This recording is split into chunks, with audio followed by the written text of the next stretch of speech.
আলা হযরত কোন সৈয়দ আহমদ বেলবিকে কাফের ফতোয়া দেয় না। এখান থেকে একজন আহলে বাইত।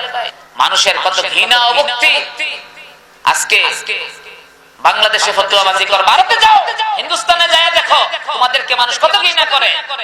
এই ভারতবর্ষ, যদিও আমি সৈয়দ আহমদ বেলবি রহমাতুল্লাহ আলাইহি সিলসিলার লোক নয়, আমি কিন্তু ওই সিলসিলার না, কিন্তু কেউ, কারণ আমি হিন্দুস্তানে যাই, আমি হিন্দুস্তানে যাই, এই কিছুদিন আগে হিন্দুস্তান থেকে আসছি, আমি হিন্দুস্তানে যাই, যেগুলি করতেছেন এগুলি ঠিক করেন না, বরং এগুলি করে আলা হযরতকে বিতর্কিত করতেছেন আপনারা।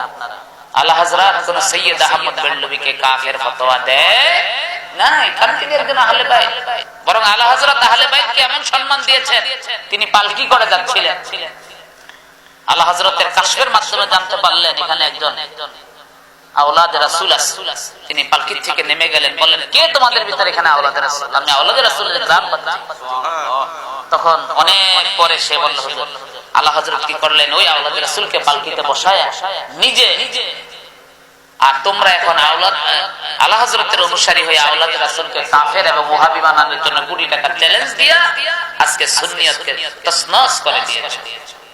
আর আজকে এখন কুত্তা বানাচ্ছে, ঈদে মিলাদুন নবীকে খ্রিস্টানেরা বানাচ্ছে, একটার পর একটা শুরু হয়েছে। এমনকি বাংলাদেশকে সারা মুসলিম বিশ্বের কাছে একটা নিকৃষ্ট দেশ বানায় দিয়েছে। কোন দেশ আল্লাহর হাবিবের মিলাদতের মাসে, আল্লাহর হাবিবের আগমনের যারা আনন্দ করে তাদের বিরুদ্ধে লাঠি মিছিল করে না, কিন্তু বাংলাদেশ এই বছর কওমিরা লাঠি মিছিল করে পর্যন্ত প্রমাণ করে দিচ্ছে। নাউজুবিল্লাহ।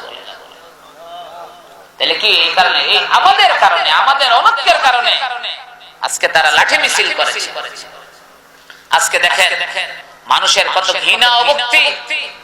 আজকে বাংলাদেশে ফতোয়াবাজি কর, ভারতে যাও, হিন্দুস্তানে যায় দেখো তোমাদেরকে মানুষ কত ঘৃণা করে। একজন ভদ্রলোক আছে আনসার রেজা, যারা চিনেন না চিনে ফেলছেন। এই ভদ্রলোক কিছু আজ থেকে 5 বছর 10 বছর আগে আফেল ব্যস্ত ঠেলা গাড়ি দিয়ে, এখন হেলিকপ্টারে চলে, কারণ মুদির হাত সামসা। ফতোয়া দেয় কি ওহাবিদের সাথে, দেওবন্দিদের সাথে আত্মীয়তা করা হারাম, যে করে তার হারামজাদা হইব, অথচ নিজে মেয়ে দেওবন্দি ছেলের কাছে দিয়ে দিচ্ছে। বুঝতে পারছেন? এটি হচ্ছে দোকানদার। যাই হোক, আর কিছু বললাম না। আল্লাহ আমাদেরকে হেদায়েত করুক, এর আগে আমাকে হেদায়েত করুক, আমিন বলেন। সত্যের সন্ধানে সব সময় সবখানে কাজী টিভি।